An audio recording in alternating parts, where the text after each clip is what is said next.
I might just start by paying my respects to country on Wurundjeri land here in Melbourne, and for their elders past and present, and to acknowledge that the land on which I conduct my work and live has never been ceded. Having said that, I really regret that I haven't had an opportunity to get down to the gallery and have a look at the show. But thank you so much, Louisa, Melanie and Simon, for that wonderful introduction, and for particularly for your comments, Louisa, about the context in which we bring this forum to your exhibition. I hope to have the opportunity to get down and have a look. And, you know, as you say, it's last minute adaptability to be able to suddenly spring up online and have this discussion rather than in person. Louisa and Melanie have brought together a very distinguished panel of artists. I've met all of them and worked on and off over the years with some of them, particularly Lesley and Sam. This is the first opportunity I've had to meet Lee.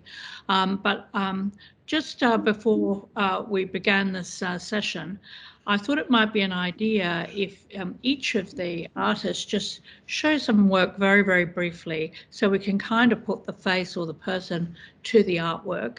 I might just raise a few questions as we go, and then open it up for more general discussion with the artists, and just raise a few issues. Not least, I just wanted people to sort of start thinking about you know, the fact that we live in a very visual culture. And in fact, we're bombarded with images. And I just wonder about how we go about defining the particular qualities that artists bring to this this glut of images, and how we kind of cut through those to say something, as they do, about environmental crisis. So what are the particular qualities of visuality and spatiality as artists work with those factors, and indeed sound, and what can they bring to raising public awareness, really? That's one of the things that interests me. I don't want to dominate the discussion because I'm sure the artists will have their own thoughts on all of this, but perhaps we could begin with you, Sam, if you just wanted to show us a few of your key images. I've known Sam for some years, and we've had long conversations about art and science over the years, and the history of science in particular, when Sam was working on his PhD at RMIT. But anyway, Sam, over to you. Thank you. So I'll share my screen. Okay, we're seeing that image? Yes. Yeah. Great, okay. So I'm talking a little bit about my most recent work, which is using artificial intelligence to develop compositions that I'm then rendering into oil painting. So I got interested in artificial intelligence a few years ago after collaborating with a neuroscientist on a show about how he uses bees and budgerigars. As Professor Srinivasan was a neuroscientist, how he uses bees and budgerigars to teach computers how to see and visually navigate the world. And it's something that fascinated me because I always loved this quality of bringing the non-human perspective into the human world in any way that occurs. And this was a fascinating intersection of technology, non-human animals, and the visual. So as a result of that work, I began researching computer vision, and just as I was looking into that, there were some new emerging algorithms and artificial intelligence programs in the field of generating images.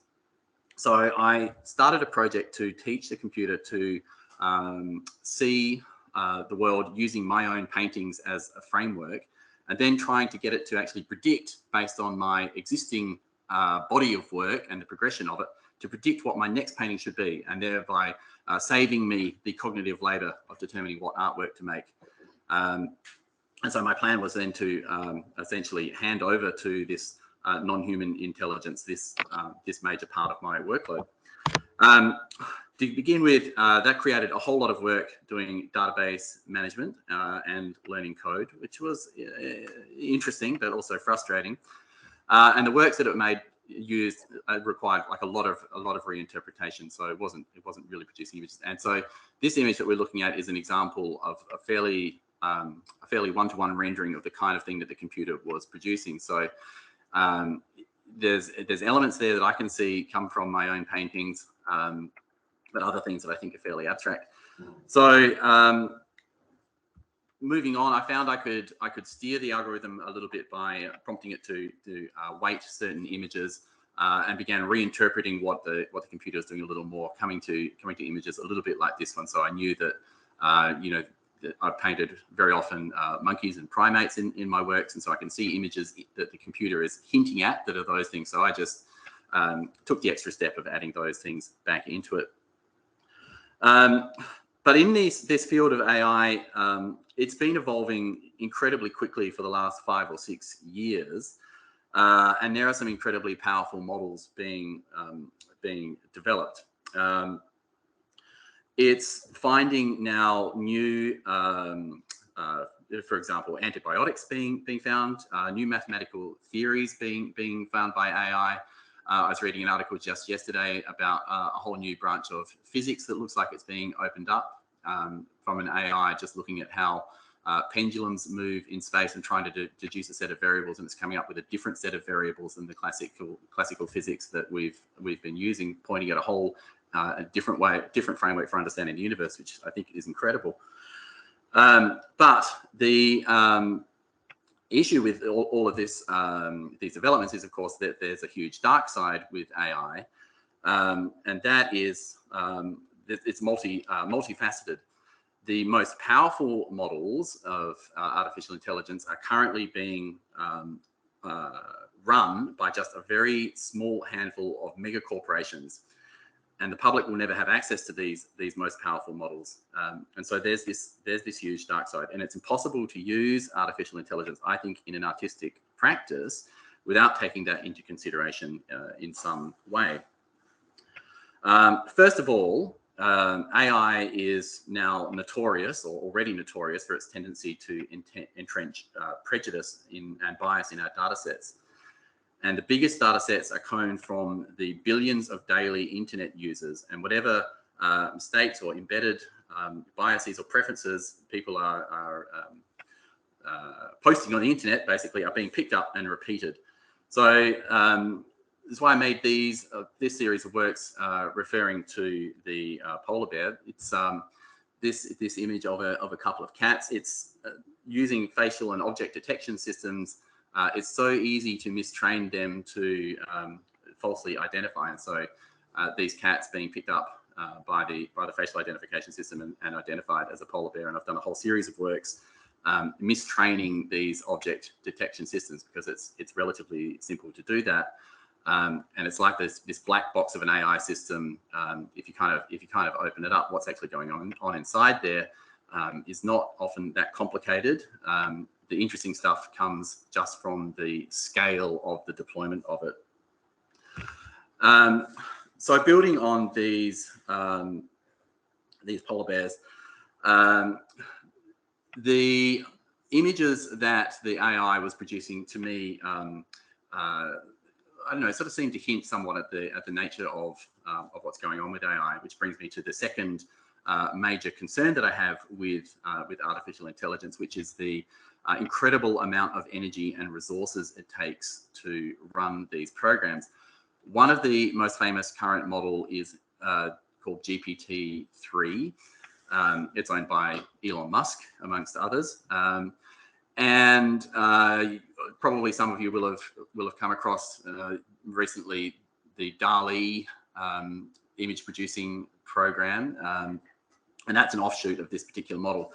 But training this model releases roughly 300 tons of carbon.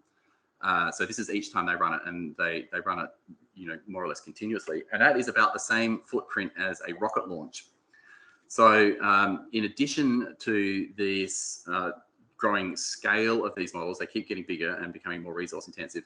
There's also a growing range of applications for AI, meaning that processors and CPUs and chips are being installed in more and more objects that maybe wouldn't have needed them, and it's an incredibly resource intensive development. So especially rare minerals, lithium, cadmium, for example, which are linked to incredibly destructive mining practice, not to mention very exploitative labor practices. So these images that the AI is sort of hinting at, and I'm reinterpreting, when I look at them, I find these images that it's, to me, suggestive of polar bears or oil spills to be very suggestive of what's actually going on in the AI. And it feels to me almost as though the AI is trying to tell us something about what it's actually doing. Thirdly, the third issue I have is that given this very small concentration of power in the AI space, and a result of the kind of hyper-capitalist era, there's this problem of control and who is deciding what an optimum solution to the problems set in front of AI is. The problem of prejudiced data sets is just one dimension of this.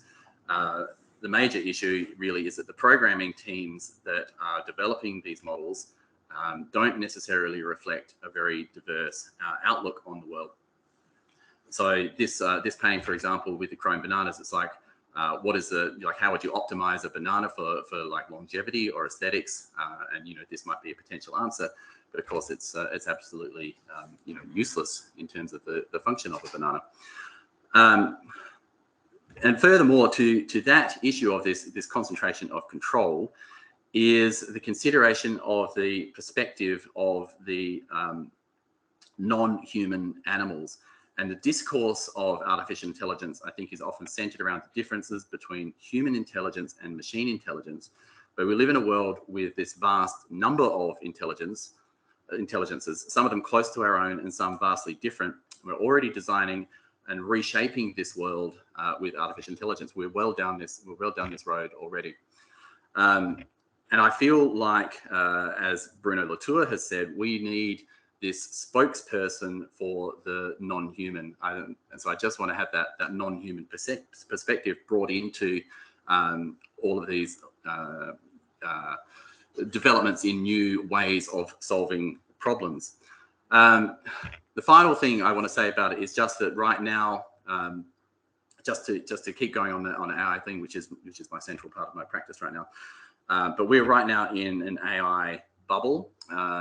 So a few years ago there was what they described as an AI winter, where it was heavily out of favor. And I feel that we are heading for another one of those, because at the moment we've just had this big interest in AI, and it's very prominent. But the term, I feel, is going to drop out of favor as the problematic aspects of it become more widely discussed, and it'll probably be renamed or dubbed as something slightly different. But the systems are not going away; they're with us now, and I feel like as we move forward into the future, it's imperative that we understand and question critically what these systems are doing, because they're being used to provide so many solutions to societal problems that I feel like it's vital that artists continue to interrogate what they're actually doing. Thank you so much. That was terrific.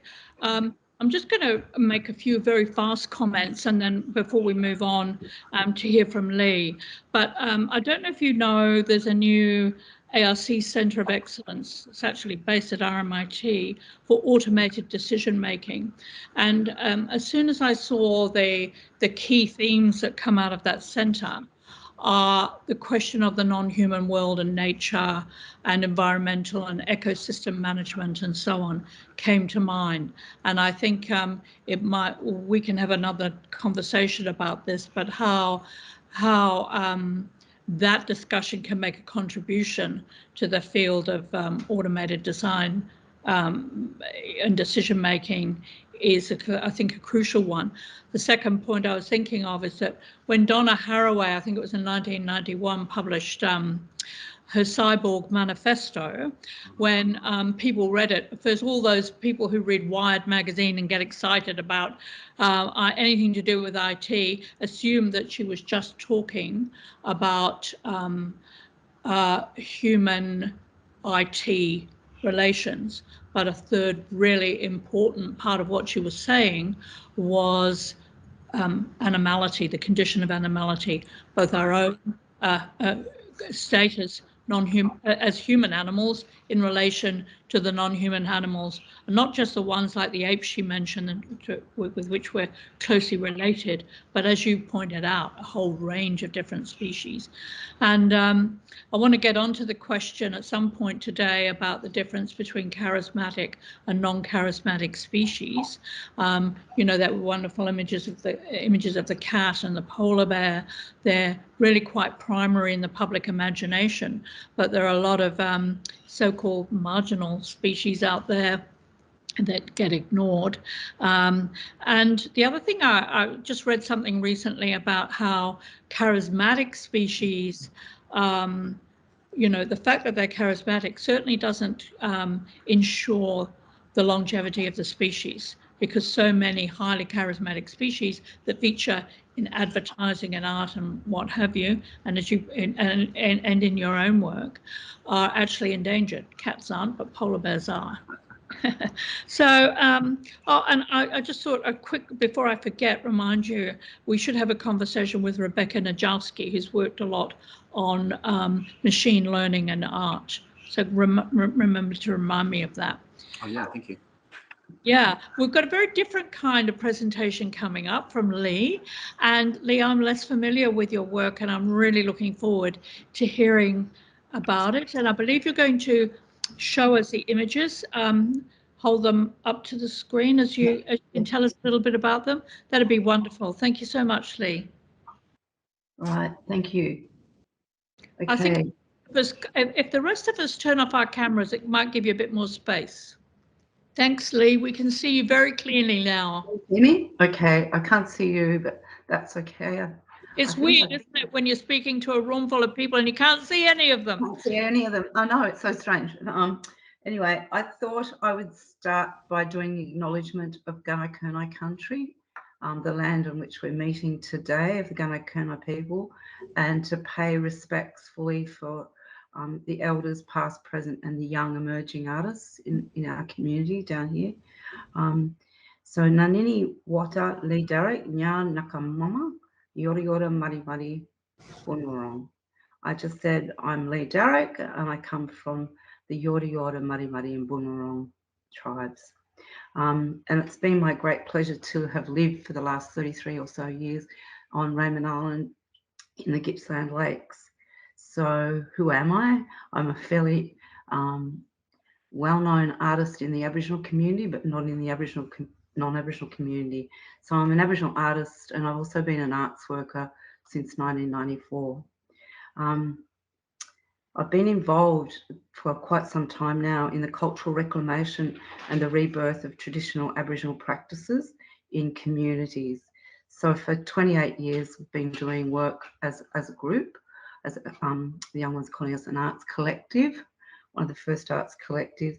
One of the things we're most known for in the communities is for teaching across 78 odd language groups now of southeastern Australia, the practice of possum skin cloak making.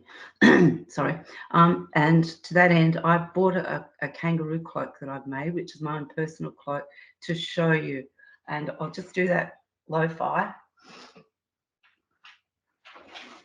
My dog's trying to get into the room too, so there's a bit of scratching in the background going on.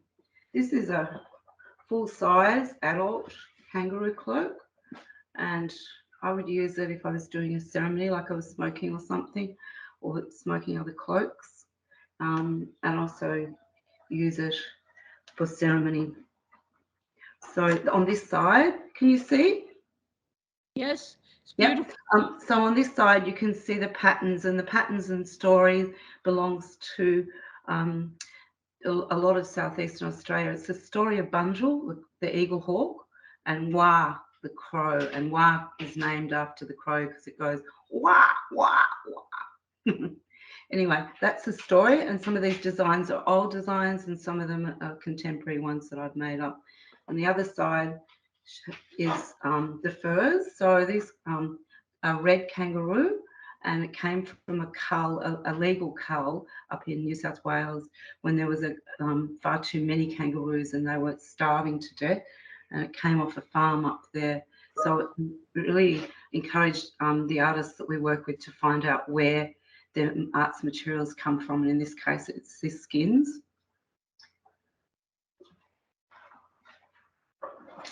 I've also just got a few little smaller pieces of my artworks. I sometimes do public art and work in large sort of scale. This is a basket that's been upcycled, and it's got a reed necklace in it at the moment. So I was teaching reed necklace making. This is a possum skin handbag for the lady about town, and inside it there's a kangaroo purse.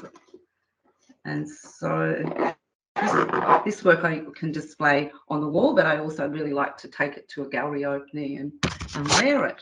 So it's wearable art, if you like. Let's see.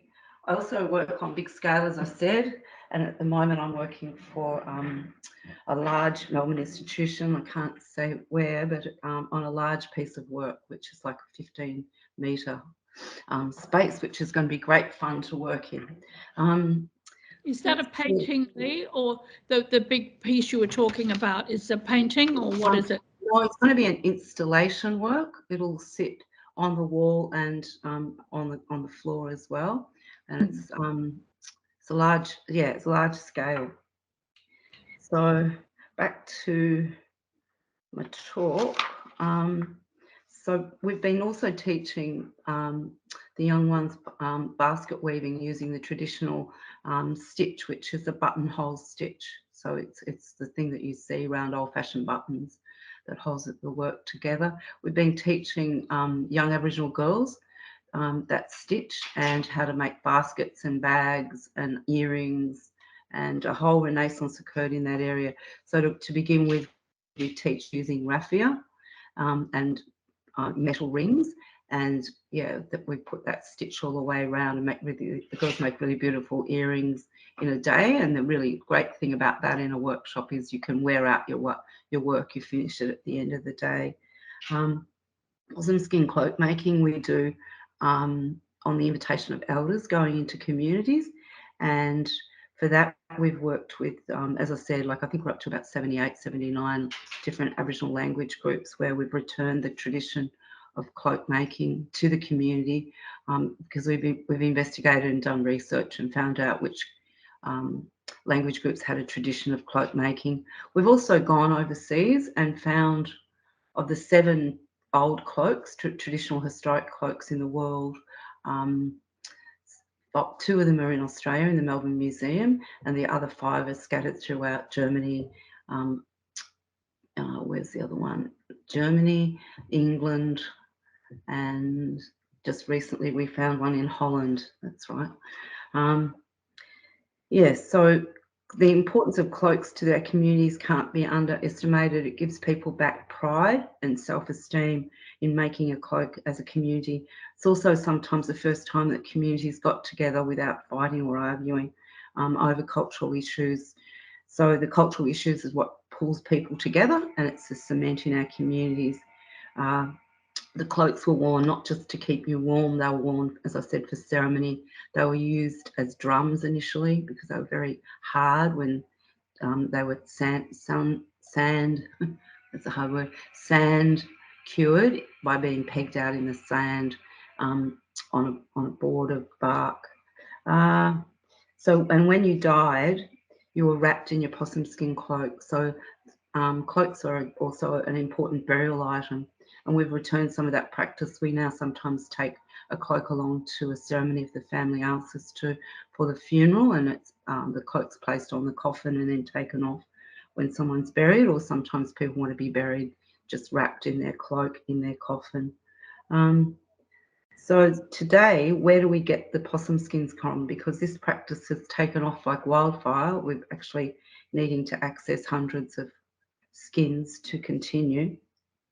Australian possums were taken to New Zealand in the same way that Australia had rabbits and foxes sent to us from the UK, and then they proliferated. So nowadays there's something like 80 million Australian possums living in New Zealand, and they're killing their plants and therefore threatening their lives, their way of life, and also their culture, as well as birds and other animals that need the trees to live in. There's no predator in New Zealand for them, no natural predator, and so for this reason, the New Zealand people recognise the connection between us as Aboriginal people, and to honour that collection and our connection, we gifted a cloak that we made. It was called the Māori Gift Cloak, and it's now homed in the Te Papa Museum, and it pays due respect to the Māori people who hunt the possums for us over there, for letting us use their resource. So sometimes we also make the kangaroo cloaks, as I said, using a sustainable cull within Australia. And if that's the case, we also make sure that the flesh is eaten and nothing goes to waste. And we're teaching the young ones about sustainability in that work. The passing of the basket weaving stills, as I said, using raffia, that's a key thing. And there's probably other examples in my practice. At the moment, I'm working on the one large thing, as I said, and also working on the other end of the scale on some small works like jewellery and stuff using driftwood, and just experimental stuff using found objects from the lake where I live, or also sometimes from the ocean. And if I need to gather a fair amount of work, then I'll spread it across different areas, and I'll go and get permission from local cultural holders of country for that country, so that it's done in a respectful way. I don't know if you've got any questions, but I'm quite prepared to have. Hopefully people can bring some questions to the chat as everyone on the panel is presenting. But thank you for that really fascinating introduction to your work, Lee. I found it really interesting, and as you were speaking, it raised all sorts of questions in my mind. I found what you were saying about there being no predators in New Zealand interesting, and your First Nations people here in dialogue with Māori people in New Zealand, and you're retrieving the possums' skins as they're an invasive species there. But there are no predators really here either. I mean, I don't know about the possum. What would be the main predator for possums? The dogs, wild dogs or dingoes. Right. The original predator was dingo. Yeah. And humans, because they were eaten. Though the dingoes themselves, of course, are an introduced species a long time ago. But I was thinking also about the kangaroo, because you were talking then about some of the skins coming from a cull of the kangaroos. And I guess that's also because there are no keystone predators for the kangaroos either. Yeah. And I wondered if you'd had any thoughts about rewilding, because I was recently invited up to Canberra for a discussion around, there's this guy at the University of Melbourne who's a geneticist, and he wants to develop a thylacine, a Tasmanian tiger. This is his whole scientific project, and he wants to reintroduce this in Tasmania. I think it kind of links in with some of the issues in Sam's talk, really, that whole relationship between the scientific management of species and other issues. But there are no key predators of the kangaroo populations here. And so I guess culling, which is a fairly, I don't know what you think about that, but, you know, it's a fairly controversial topic, isn't it? You know, the culling of native species. Except we've done it as a traditional practice, and I suppose that's where it's different for Aboriginal people in our perspective of it, because it's a traditional practice. It's like possums are protected in mainland Australia. They're not protected in Tasmania, and so that protection, that just changes things, because we've traditionally, for thousands of years since time began, made possum cloaks. There's a lot of evidence of that going way back. So it's not the same, but we'd have to stage a court case every time we wanted to make a possum cloak in a workshop. We'd have to go to court, and the court would find every time it would be thrown out, because we've got a cultural practice which, and you know, entitles us, as long as we're doing it in the correct way, you know, in a culturally sustainable way. We're not taking millions and millions of them. I think that's interesting, the rewilding idea of the thylacine. I think that's really interesting. I'd be interested to hear what the Palawa people think. I think, there is a video of that discussion. I found the approach problematic, actually, but I don't want to digress from the focus on your work. The other thing that came up as a question in my mind when you were talking was this. You talked about accessing things in museums. Yes. Yeah, and can you say a little bit more about that? When we first came across the possum cloaks in the Melbourne Museum, there was 13 artists, and we were on a project where we were going into the museum with the curators and into the storage up below, and we were showing the cloaks out of the box, which never happens. And everyone in that room just sort of burst out crying, because there was this such a strong connection to the makers there in the room. So, like, they never had that sort of experience before. Nobody else had ever gone in and asked to see such sacred cultural objects and been given permission. And then for the museum staff to see, there was a real connection. And that when we came out of that room, we said, we're going to teach people how to make cloaks, because the old cloaks were falling apart. They were that old. They came from 1872, and the other one was 1854, I think, from my country. And so we went to the Yorta Yorta Council of Elders, Trina Ham and I, and got permission to recreate the Yorta Yorta cloak, because it was falling into two pieces. It was so old, which has since been stitched down, and it's been even more protected than it was then. But that just led to those embers of those dying cloaks led to an expedition overseas to museums and art galleries and places like the Smithsonian, to find the other cloaks and to reconnect communities and back with them if they didn't know a cloak from their country was kept in one of those places, in one of the museums. And so that's been really great, because we've formed a real liaison now over the years with those traditional keeping places, you know, museums being the hardest ones to try and crack. But we've seen real progress, and we've been invited to close Museums Australia, their national conference, before with a ceremony around Aboriginal language for the area, which the local people did. But also we had a story and a song that we sang in the cloak with, and it was really very powerful. I think it was so powerful that a lot of the museums have changed gradually their practices, and they've made the access much easier for us to go in to see our cultural objects in museums and galleries.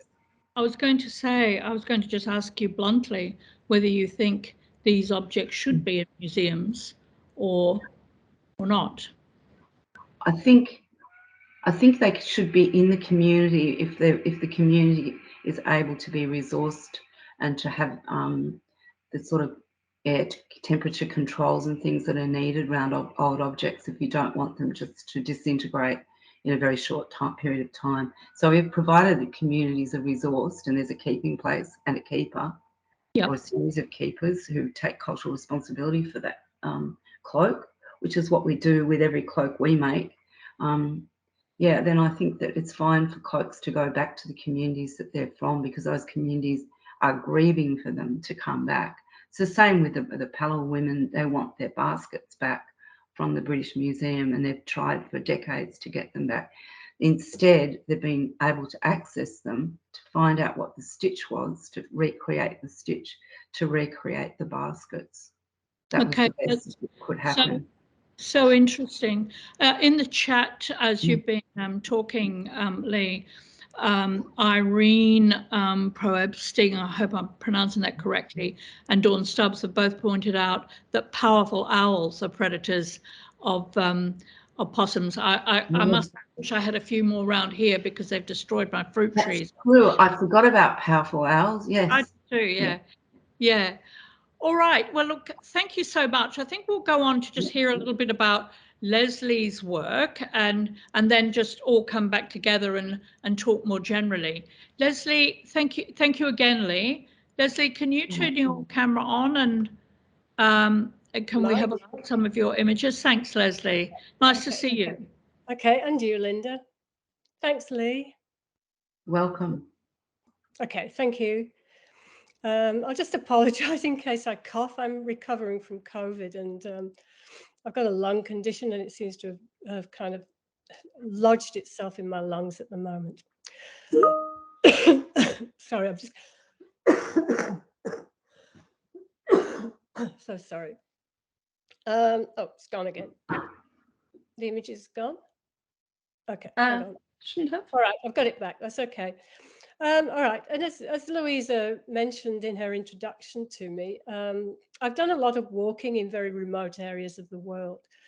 And in the late 80s and the early 90s, oh no, late 90s, sorry, and the early 2000s, I walked as far south as you can go in the world, towards Cape Horn in Tierra del Fuego. And then in 2006, I was right up here in the Canadian Arctic in Inuit territory in Nunavut in Canada, Baffin Island.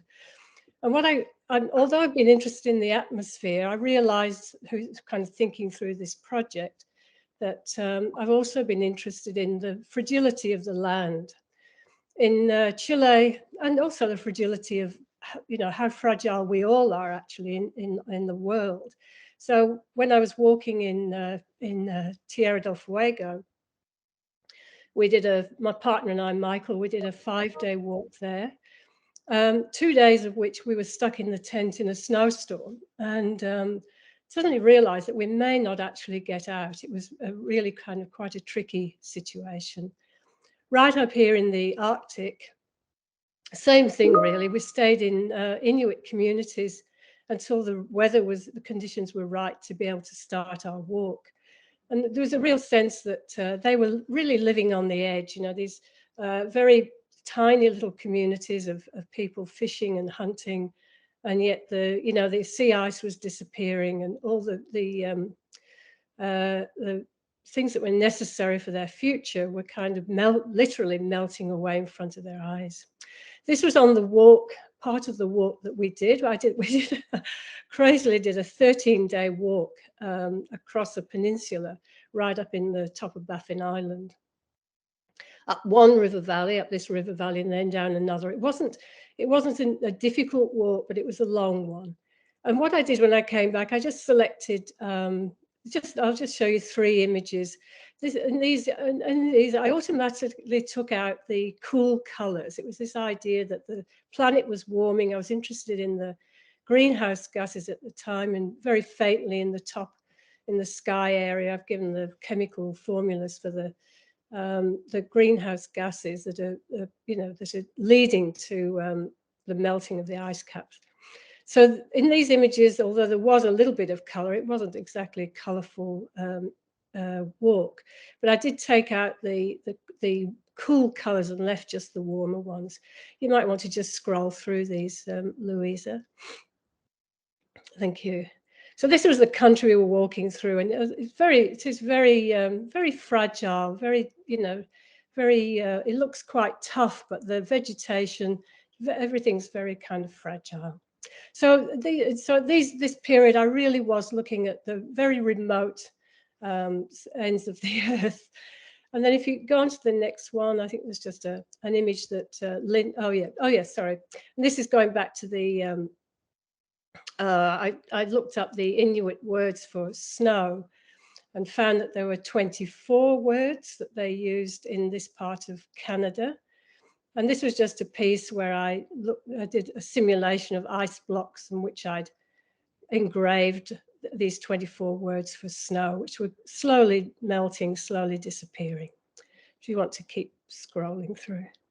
Is that actual ice, Lesley? Or... It isn't. It's actually wax, but it just had a quality of ice. It just had a similar. And this was just a white on white screen print where I listed all the words for snow and what they meant in English. But again, you really had to look very carefully into it because the words were literally disappearing within the frame. But as you looked at it, you had to look at it from a very particular angle to be able to see the words, the white on white. Okay, if you want to just go through. And Linda, you'll be familiar with this image, and Simon too, I think, in the... Oh, sorry, just go back a bit. No, back, sorry. But yeah, just to this one, where I was looking at the... this was, again, during the walk across the Arctic, the glaciers that came down the valleys, again, that were kind of, although they weren't, obviously nothing that you could see that they were retreating or changing. I changed the color in this one just to give that sense of warming, that things were changing. Okay, thanks. As you go through. So thank you. So this is a little series of works that I did that came out of the first care projects that Dawn Stubbs organised when we were looking at the fragile Earth. And it was during the time of the fires. We just had these, the massive fires that went through this part of the world. And I'd been out to, been travelling through there, and the whole area was just raised. This is actually an image of Iceland. It brought to mind my time that I've spent in. I've been to Iceland 4 times now on extended residencies, and it's really, it's an amazing country, but there's so kind of areas of it are just so bleak and so Mars-like. And so I looked at, and at the time I made these. There was also a lot of interest again in Mars. The Mars rover was up there sending back pictures, etc. And so I made the text underneath is a kind of a comparison between the landscape as it could be. I called this future landscape. It just seemed like the whole world was burning, vegetation was disappearing. And the little quotes underneath are descriptions of the surface of Mars, which could equally refer to the way the landscape was looking at that particular point in 2019, 2020. If you just want to keep scrolling through, thank you. So I was looking at the north, south, east, and west. It just seemed like everywhere was kind of the land being burnt, cleared for farming, for housing, whatever. It just seemed like the whole landscape was disappearing. Okay, so I'll go on to the work in this exhibition, which is the next slide. Thank you. So for the Fragile Earth exhibition, when the exhibition was first proposed, BirdLife Australia had collaborated with some sound recordists and produced a CD of, called it 25 Songs of Disappearance. And it was 25 birds. They discovered 25 birds which were on the brink of extinction or in the process of disappearing. So I had a look at the list of 25 and found 6 of them were endemic to this area where I live now, around Braggalong, Sale, around this kind of Gippsland area. So I just took these 6 sounds and used the common bird book that I kind of use every day to check on birds, which gives a oh, sorry, it tells you what their voice is, where they live, and the the kind of the description of the sound. So rather than present the bird itself, which I wanted to, kind of indicate its complete disappearance, I just used the sound and hope that viewers might try to imitate the sound of the bird, which would be all that would be left of it.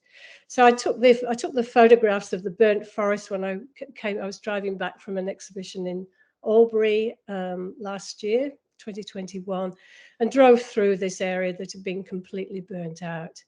So the photographs are from this burnt out landscape, which was disappearing. And I overlaid it with the birds that should actually be living in these forests. Just, they're becoming extinct because their habitat's becoming extinct. So there are 6 of those, if you wanted to just slowly go through those.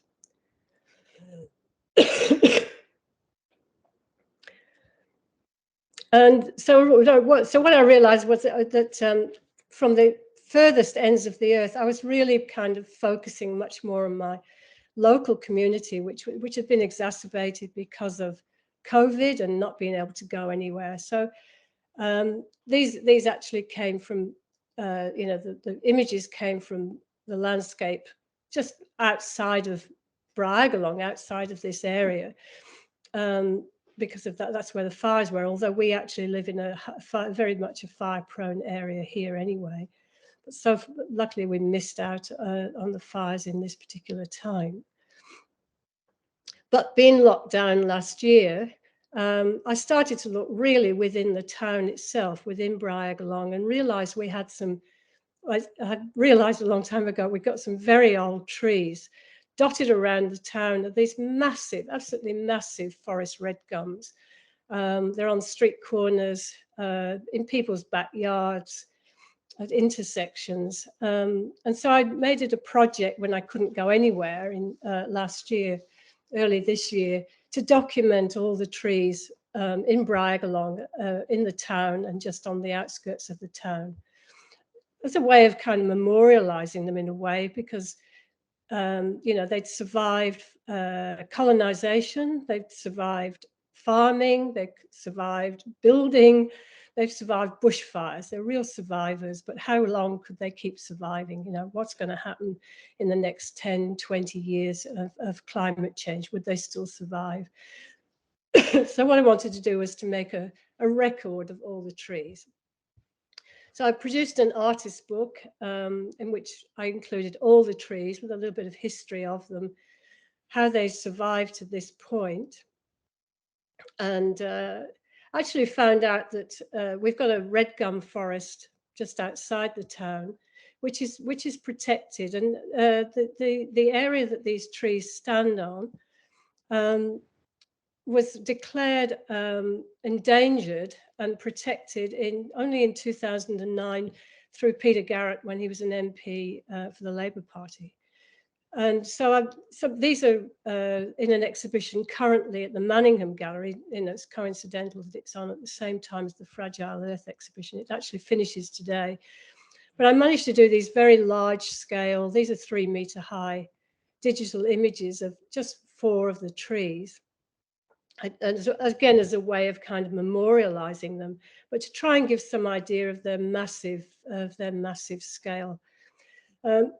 Michael, my partner, and I measured them. There's a way of kind of getting some idea of the age of the trees through measuring them at chest height, measuring the circumference, and from that, using that formula to determine their age. And it turned out they're mainly between 350 and 450 years old. So they're real, just real survivors.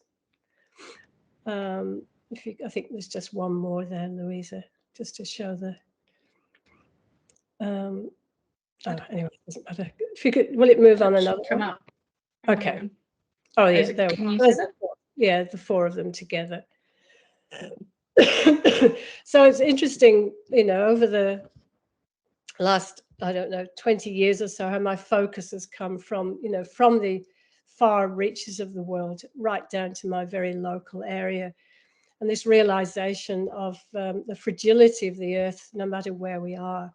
I mean, it's interesting going back to the birds, because our garden is absolutely full of bowerbirds. And they drive me crazy. You know, I've got to cover up every bit of all my vegetables. They eat all the spinach, all the silver beet. They pull up all our bulbs. They eat all the flower heads. They take the flower heads and dance around with them.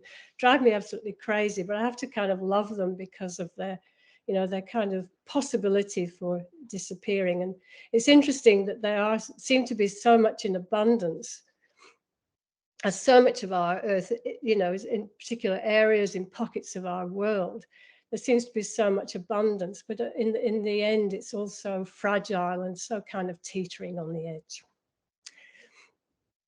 Thank you, Lesley. That's wonderful description of your work, and again, lots of ideas came to mind. Before we get on to just looking at Juan's work and hearing from him, I just wanted to raise a question that maybe we can return to after Juan has spoken.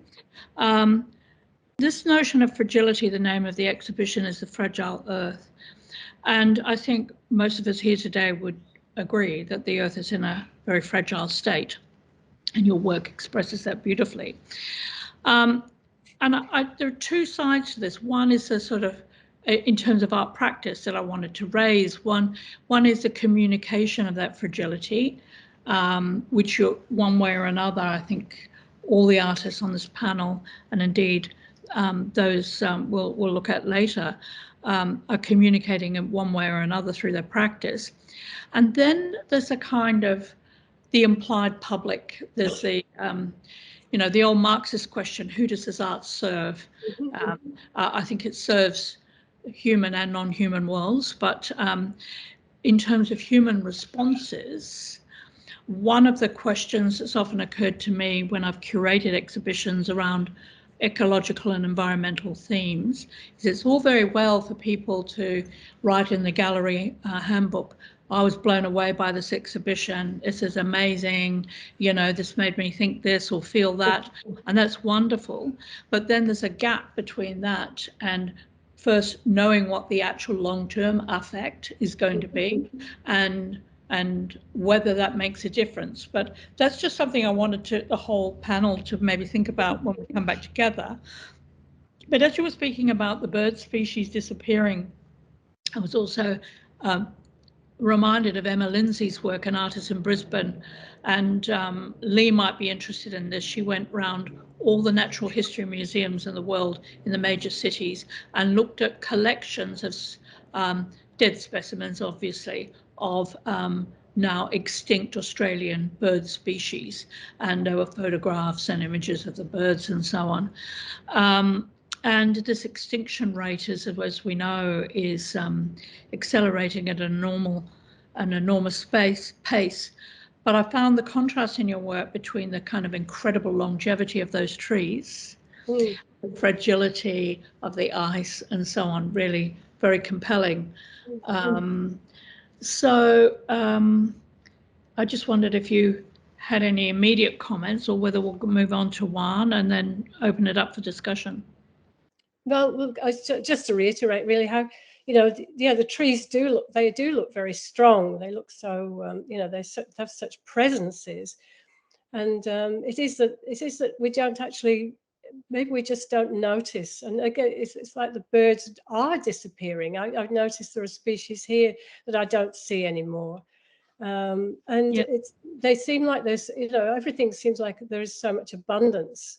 And especially, you know, we talk, I don't know, in this area where I live, it's, you know, it seems very rich in wildlife and bird life and vegetation. And yet it is very much teetering on the edge. And Australia, as we know, has got the worst reputation in the world for extinction and land clearing. And, you know, I really don't hold out much hope at all. What I'd like to get back to, and what none of us has really talked about at the moment, is humans' role in this, and human as the perpetrator of all of this, of this extinction, and also as a species itself, which hopefully is going towards extinction as well.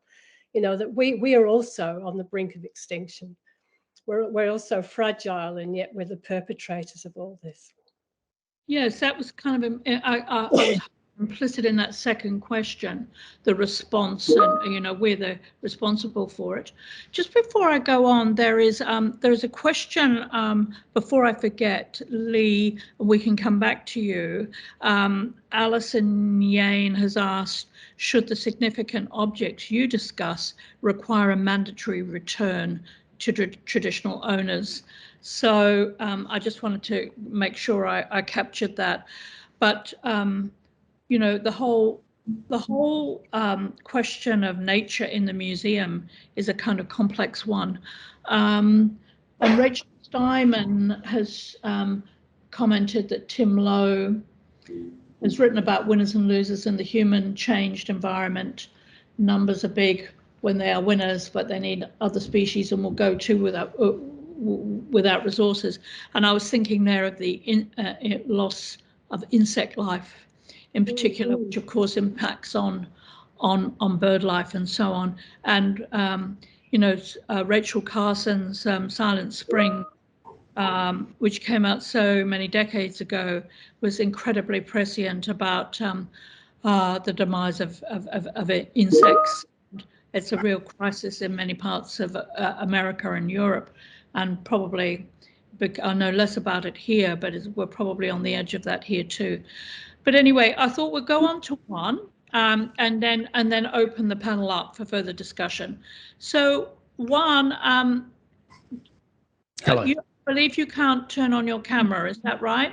That's correct. I cannot do that. But Louisa and Melanie have some images ready to go, I believe. Okay. Look, to background all my work, I guess the main source of inspiration and everything has come from my childhood to current experiences of my interactions with the natural world, with wilderness. Ever since I was a little kid, I have witnessed wilderness being taken away before my eyes. So the places where I used to play in the country no longer exist. The creek beds, the forests, they were concreted over, they were removed. And at first I was confused as to whether this was something that was occurring just to me or everywhere. And it turns out, you know, the more as I grew up and the more I explored, that it was, you know, as we know now, that it was going on absolutely everywhere. We're a rapacious species that, as Lesley pointed out, we're doing it not just to nature, but we are part of nature, and we are doing it to ourselves. So basically, a lot of the work really comes back to this notion about our relationship with the natural, and how we tend to separate ourselves linguistically from notions of nature, of wilderness, when we are in fact, of course, products of natural processes ourselves. But it's this linguistic and conceptual separation that causes us to other nature and treat it as if it's something outside of ourselves, and that has no impact on us. Only now are we starting to recognize this. But of course, if you trace it back to indigenous cultures all over the world, they well and truly knew and ongoingly know that we are part of an ecosystem, natural processes, and which should be worshipped and revered. So I deal with this in my work. So if we look at Archetypus, for example, 2020. Thank you. Here, what I'm doing in these works is creating very richly detailed works, which function in a way that collapses landscape and the human, collapses notions of the natural with notions of of the cultural of the human species, and I bring it all together. The original idea was to participate in the Australian art canon in some way, and do it in a unique manner. So I started performing some experiments in 2007, where I would basically take portraiture. These fairly humdrum kind of distinctions in art categories. So portraiture, landscape, botanical illustration. But if I mash them all together and collapse the boundaries, then they turned into this really rich vein of imagery.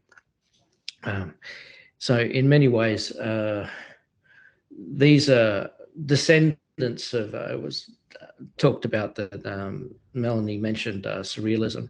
They're descendants of surrealism in a way. They incorporate a sleeping reality, a natural reality, a human reality, hallucinogenic and linguistic realities, and sort of all exist all at once. I'm also conscious of my own, self-consciously aware that I'm just as much of a rapacious human as the rest of us. So I engage with this.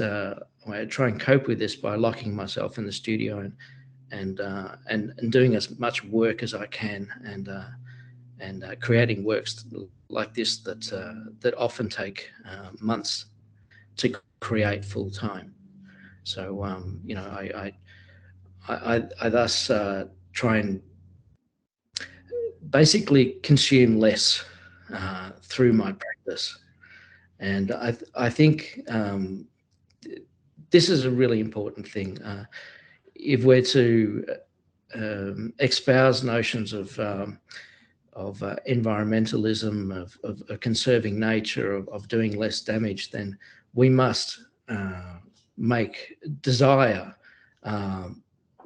desiring for less a desirable paradigm. And yeah, I do this by shutting myself off and working as hard as I can to create really detailed images, and then therefore when I'm doing that, at least I'm not out there causing damage myself. So let's have a look at some other images here. So often, yes, prognosticated here. This was shown overseas in Art Basel, Hong Kong. Yeah, this images like that use a lot of and the king here. They incorporate the human, the natural, a lot of local botany and elements, as well as incorporating industrial materials as well. For example, like this electrical tape that surrounds it. So we live in a time where there's a gigantic garbage patch the size of France in the middle of the Pacific Ocean. The plastic is absolutely everywhere, and in order to encompass or reflect upon this grand surreality, I bring it into the paintings as well. So let's go back. If we can go back, Louisa, just one step. So yeah, okay. There's a floating land installation to Wanton National Park, 2019. Yeah. Yeah, these are based on, this is the Floating Land Biennale up in Noosa. Here I've created the works, but in sculptural form, using what are they called, ghillie suits, and and mannequins, and installed them in the forest. So basically these are a sculptural expression of the paintings in many ways. That you go out bushwalking and find these figures as you strove about the trail. Let's click out of that one.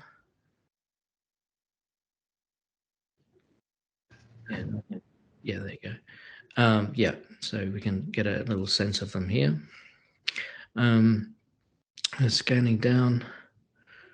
Oh yeah, Congo Biennale 2019. So I'm about to reproduce.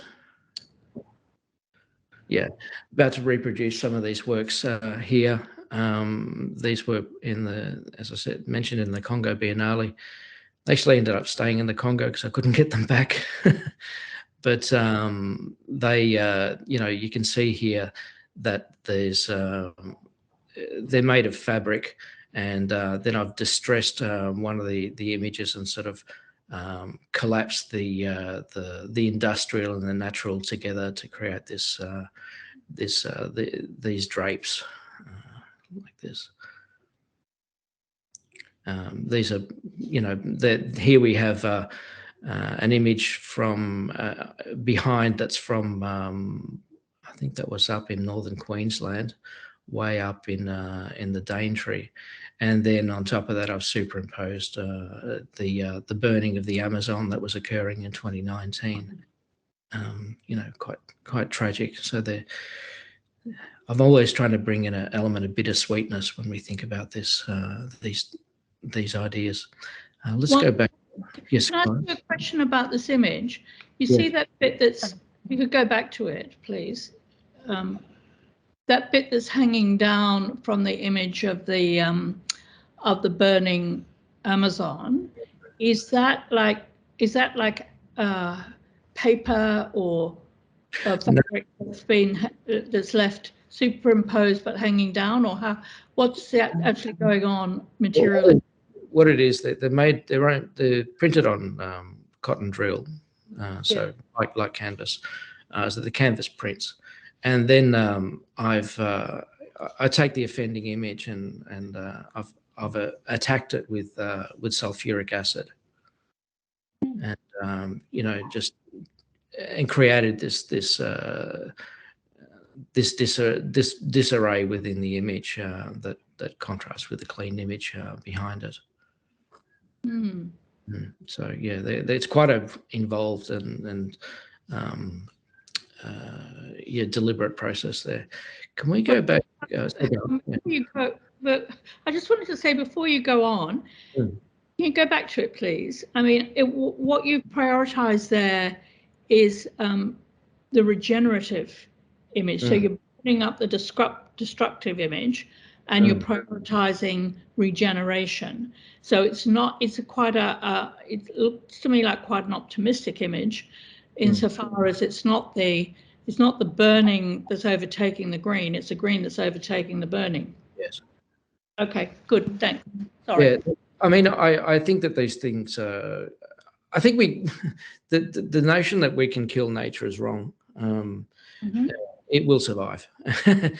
we won't do away with it, but we will do away with ourselves if we're not careful. And the world will go on, and in a few million years from now, there will be a verdant earth, yet again. Yeah. That's what's going on with these. So let's go back one more. So to some work, for example. Yeah, let's head down to Nakanoja Biennale, for example, and the Melbourne now at the NGV, but the 15 Nakanoja Biennale.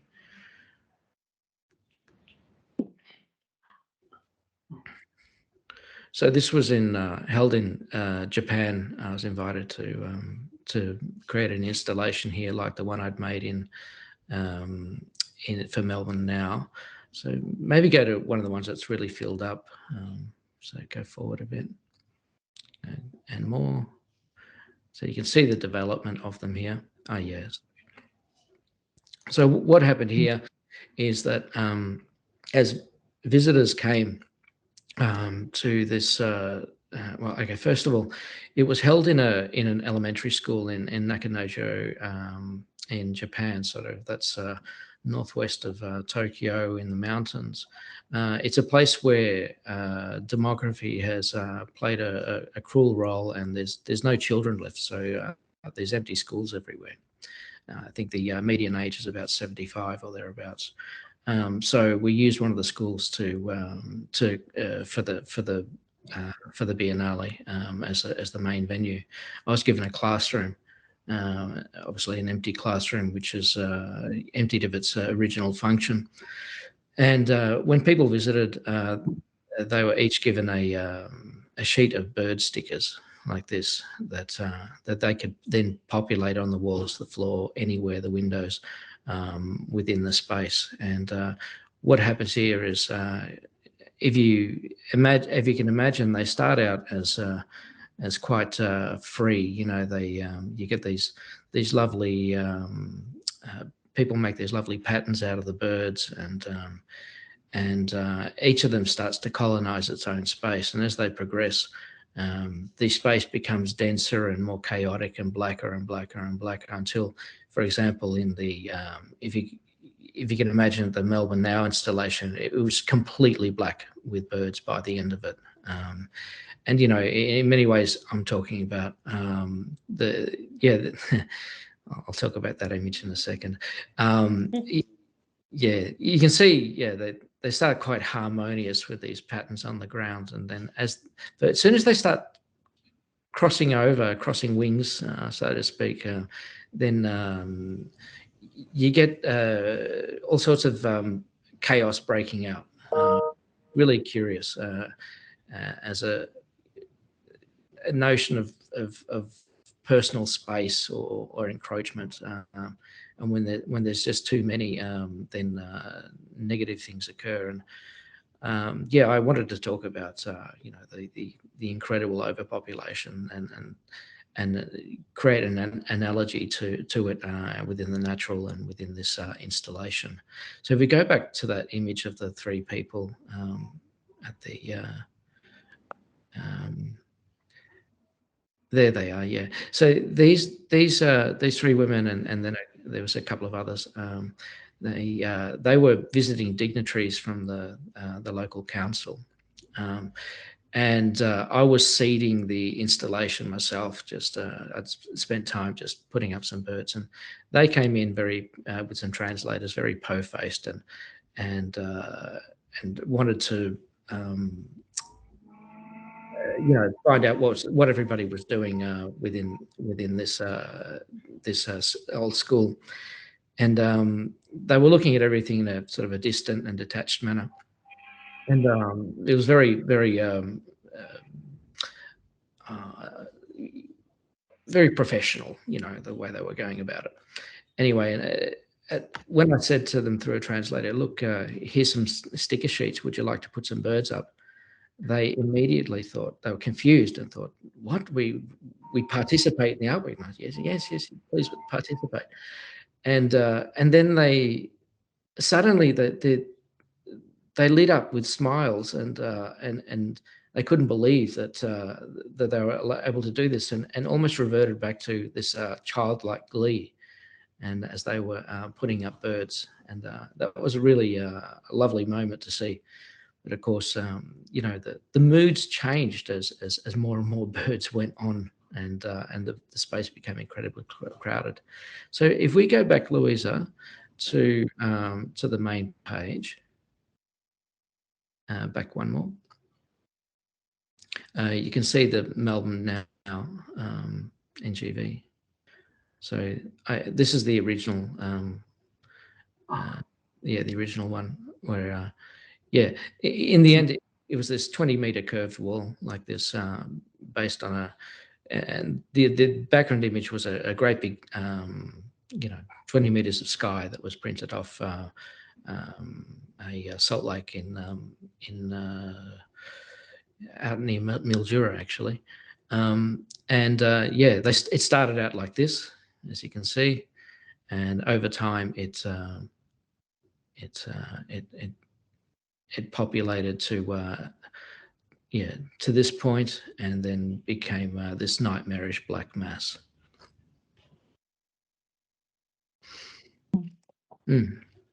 So that's some of the installation work I've done, and what's interesting about it is how it relates to the painting more conceptually, not so much visually, but I find that when you change the form, the outcome changes, so long as you're trying to create a style. Linda, you talked about imagery and how to engage the public in a time where there is so much imagery around, bombarding us every day, and I find that that I try and create engaging, beguiling imagery with almost hallucinogenic detail that creates a situation where you can't look away, and that engages the image. That's not something that a phone camera can do. I think that's a really important strategy for holding a viewer's attention, which is what we have to do. Yes. Do you mean like in an immersive way?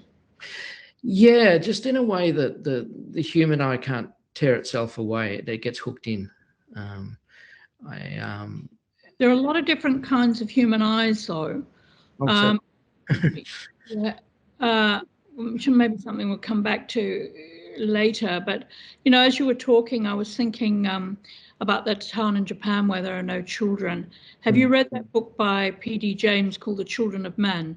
It was made in yeah, but I haven't read really interesting film by Alfonso Cuarón, and quite a good film actually. And the images of animals that recur in both the book and the film are quite interesting. I don't see any immediate comments in the chat, so could I ask Lesley and Lee and Sam to rejoin us by turning their cameras on, please? And it's a pity we can't see your lovely face, Juan, but we'll imagine what you look like. Yeah, I was thinking about, I mean, after we have the break, we're going to hear from a scientist, and I was thinking about how a lot of this ecological art, environmental art, is really about, or if not about, at least linked to the communications or the findings of climate science and conservation biology and so on. And so that goes back to my first two questions about fragility. The first was like, the communication of fragility, environmental, ecological fragility, and as Lesley says, also human fragility. And then I was thinking about response or affect, the stuff that Juan was talking about, like, how to go about addressing the public. So I just wanted to throw that open to you. I wonder if you have any more comments. One point, I think this the movement, or a sub-movement towards minimalism is a really healthy one. Something we can embrace, where we're taking essentially somewhat of an aesthetic and an ascetic approach to life, and in doing so consume less. Do you mean by minimalism, turn to minimalism? What do you mean by that? I mean, I haven't noticed that. Oh, it's not a huge movement, but it's definitely a thing. So, people creating mini houses and removing all that kind of consumerist, like minimalizing your footprint. Sort of. Not necessarily from an art historical perspective. Sorry, I was thinking of that as well. Yeah. I mean, well, it's there, but then there's nothing more salutary than standing in the center of, say, I don't know, an Asian megacity, and you ought to look at the population rates, or to look at the relationship between cities and the rest of the world, to realize, well, yes, there are, I mean, I don't mean to be critical of these these minimalizing people attempting to minimize their environmental footprints and so on. But I was thinking more in terms of, well, the theme is fragility, but there's also a crisis. So as you were talking, Lesley, I was thinking about when a couple of years ago I went to Auckland, and I said to the person I was with, I'd love to see those little rock pools that I used to, my family went out there briefly when I was a child, and in each little rock pool you could find a couple of anemones, snails, crabs, all sorts of things going on. He said, oh, they're all gone. And so we were a long way out of the city to try and find them, and even then it was hard. So as you were saying, everywhere you look, these ecosystems are becoming increasingly fragile. Well, you don't even need to go as far as a megacity in Asia. I mean, a couple of weekends ago, I went to Ballarat, so I went out the west of Melbourne, and then I come down this way. Lee, you would probably know it if you travel up and down and Louisa traveling up and down from here to Melbourne, how the city is just spreading outwards. Yeah. And it's like, you know, that land always looked like it was wasteland or whatever. But if you remember at RMIT, Sarah Beckersey, she's done a lot of research on those grasslands, which are really ecologically important, which are now just concreted over with massive houses. There might be a minimalist movement among, you know, kind of middle class people who are in the know, but there's a whole population out there who don't really give a damn, and are building these massive houses on these, you know, on land which looks marginalized, but actually it's not. It's ecologically important, and it's all being taken up. You know, we're spreading outwards at an incredible rate instead of going. Maybe we should be going upwards like the Asian city. Absolutely. But when you think about that, there's a class element there too, because I'm a little bit allergic to inner city greenies saying how much they despise people who live in McMansions on, you know, huge houses on tiny blocks right out, I don't know, Werribee or whatever, and those people, and they, you know, they drive their gas guzzlers in and out to work and so on. But it's one thing if you live in the inner city to hop on your bike and, you know, eat vegetarian food. That's all very commendable. But a lot of people don't have the kind of choices that involves as well, if I may say so. Yep. Too many people. Too many people. Yep. Well, maybe the Japanese have the answer, Lesley. That's right. Yep. And China had an answer at one point. Restricting population.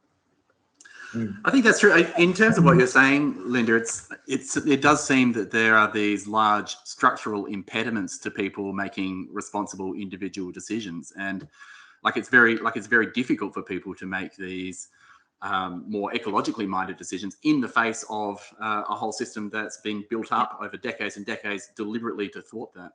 Yeah. So we're encouraged to constantly consume, you know. Right. Yeah. It's not desirable not to. Visual culture is constantly urging people to consume. Right. But I was thinking of that, you know, just in terms of policy, the wider political picture, that State of the Environment report, which was deliberately repressed by the previous government. You know, there is a little bit of a grounds for hope, I think, in the dialogue between the Greens, Labour and the Independents. And when you've got someone like Tanya Plibersek focusing on that report, I mean, it remains to be seen, but I'm feeling a little bit more optimistic than I was a year ago. I mean, of course, there are crises popping up everywhere.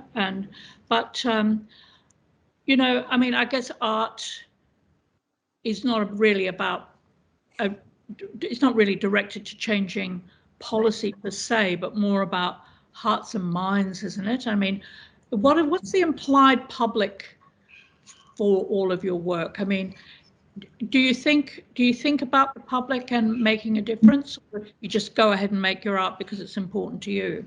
I like to focus on the children, on having some kind of education role with children. So like some of my I don't know what that is.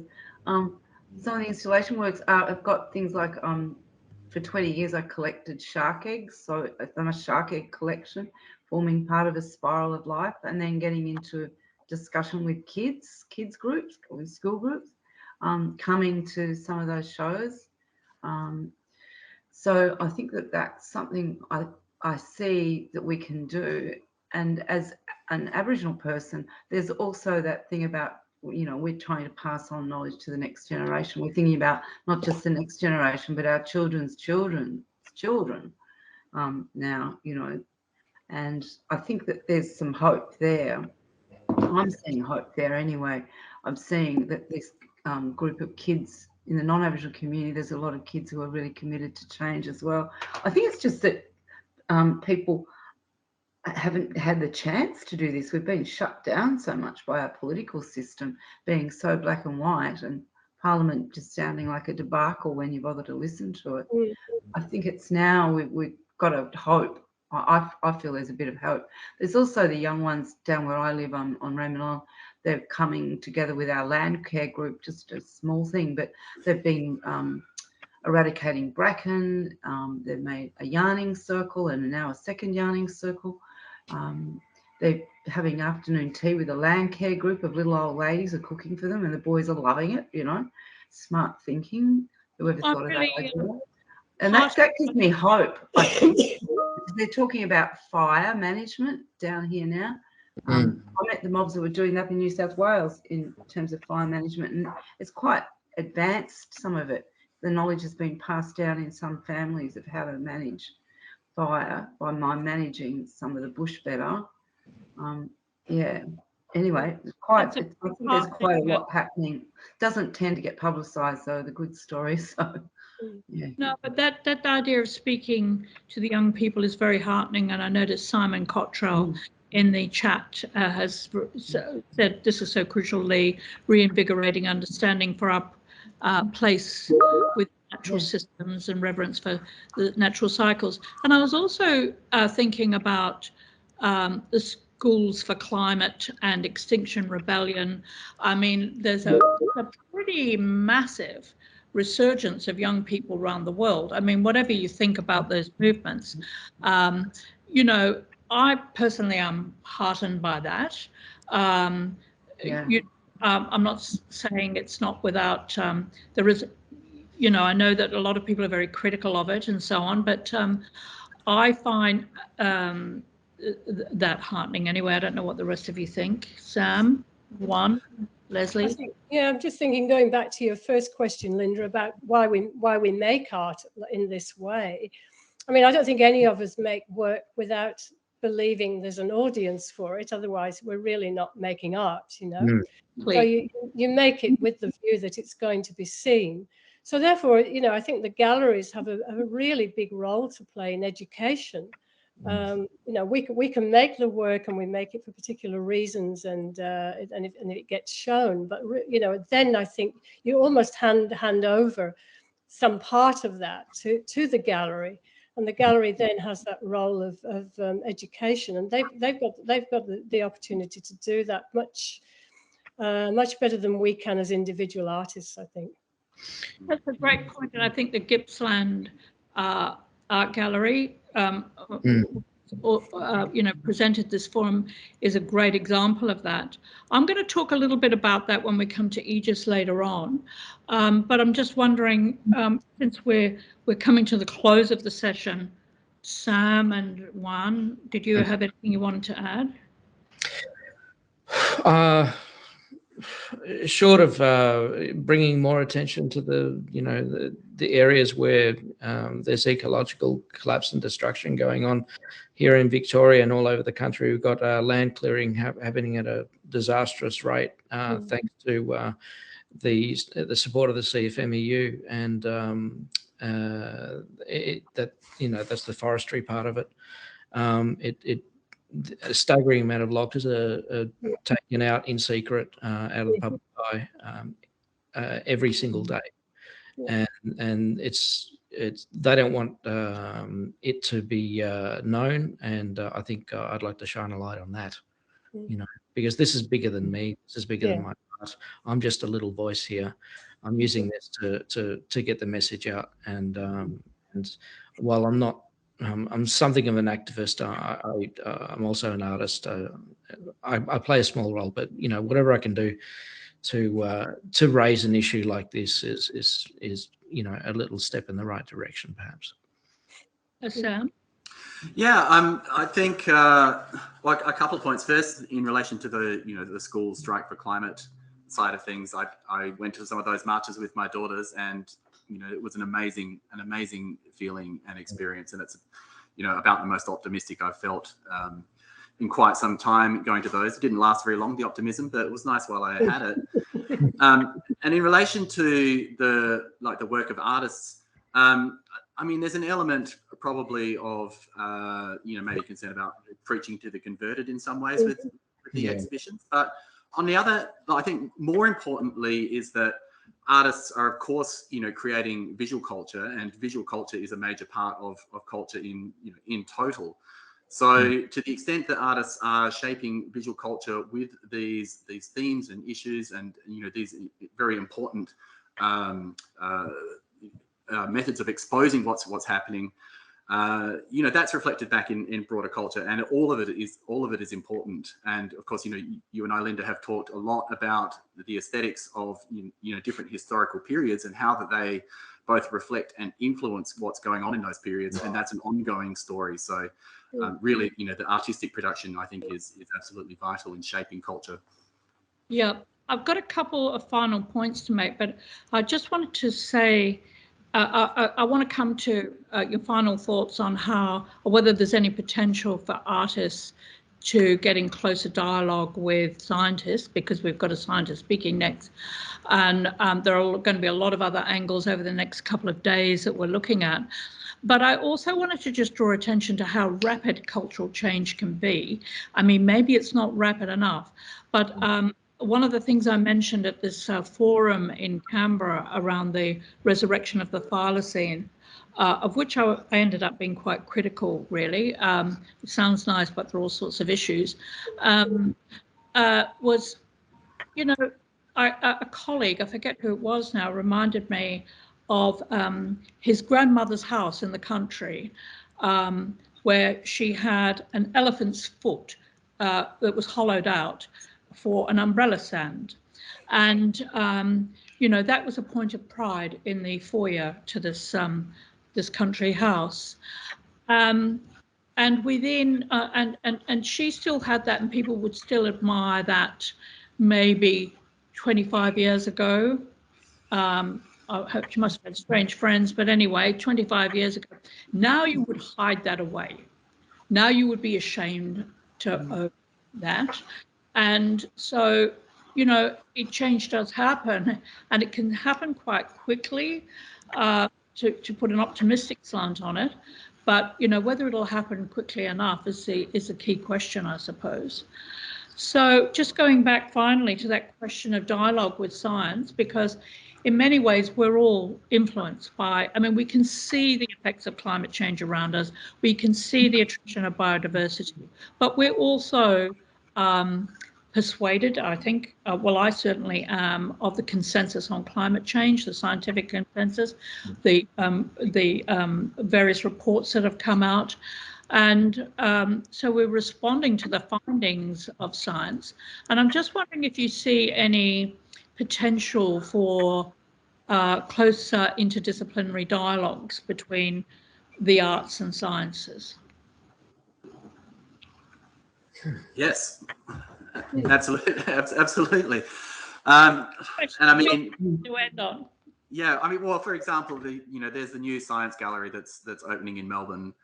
And that's one of many similar institutions that have opened up around the world, and that's been a phenomenon that has been growing rapidly over the last 10 or 15 years. So it's like an evolving and dedicated field now, specifically trying to foster that engagement between arts and sciences for the the mutual benefit that both fields can enjoy from it. Yeah, well, the jury's still out on how effective those moves will be, because it seems to me that when you drill down, the devil's often in the detail with these things. But let's hope we can return to this throughout the day, and perhaps after the next talk. I've got one quick question. What is the role of cartoons in conveying environmental messages? From someone called Joe. Any thoughts on that? Cartoons, political cartoons? So long as Excellent. they're out there. Yeah. All right. Okay. Look, I just want to say how much I appreciate your contributions, all of you today, and the marvellous works that you've shown us, all of a very high calibre. And I'll hand over now to Louisa. Thank you, Louisa. Yeah, thank you everyone so much. What an incredible way to kick off the weekend and get things started. So much food for thought and inspiring work that you're all doing. Melanie, would you like to add anything? I'm just a second to thank you as well. It's really fascinating hearing from the artists that work across different mediums and disciplines, and the threads that connect all of the work. And the fact that we do still have the opportunity to hear all of that was really inspiring, fantastic. So thank you.